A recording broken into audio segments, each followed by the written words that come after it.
8 mai 45, on commémore en France la victoire des Alliés sur l'Allemagne nazie. L'un des événements clés de cette victoire, c'est la bataille de Stalingrad.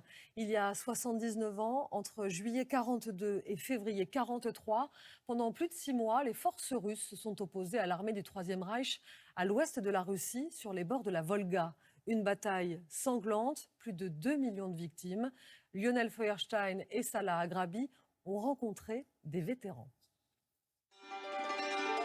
Réunis autour de la mémoire des combattants de Stalingrad. Un vétéran russe, français et américain, tous engagés contre les nazis en Europe.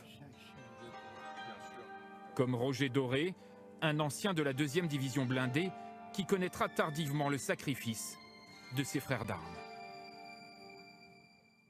Nous l'avons découverte après la guerre. Nous n'avions aucun moyen d'information de notre côté. Alors nous l'avons assimilé immédiatement à Verdun. À ses côtés, Evgueni Kouropatkov. À 97 ans, il est l'un des derniers vétérans de ce tournant de l'histoire. Je suis très heureux que les gens se souviennent de la bataille de Stalingrad, car beaucoup pensaient que cette guerre n'avait été gagnée que par les Américains.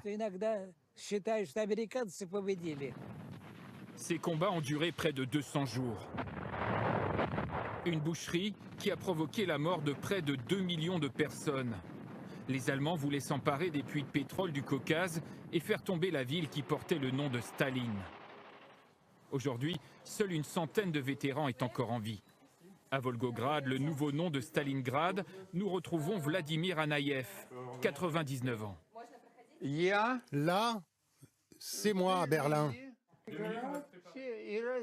Tous ceux qui battaient en retraite du front de l'Ouest, même ceux qui n'avaient plus de régiment, affluaient pour défendre la ville de Stalingrad. Là-bas se dressait un rempart, une forteresse contre les nazis. Le peuple avait confiance en la victoire. Vladimir a perdu beaucoup de compagnons pendant la guerre. Sa survie tient presque du miracle. La mort, je n'avais pas le temps d'y penser. Il fallait faire la guerre. Quand est-ce que vous voulez que j'y pense? Dans la ville, les héros de l'armée rouge sont encore célébrés partout. Mais de l'ancienne Stalingrad et de cette vie d'avant-guerre, il ne reste que cet ancien moulin. Symbole de la furie des combats, ce bâtiment, gardé tel quel par la ville, un hommage aussi aux 300 000 civils, hommes, femmes et enfants, qui sont morts pris au piège dans l'enfer de Stalingrad.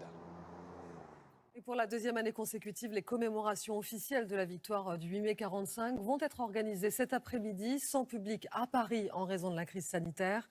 Cérémonie que vous pourrez suivre en direct sur France 2 et sur France Info dès 17h40. Édition spéciale avec Julien Bugier, Nathalie Saint-Cric, Pierre Servant et Fabrice Dalméda.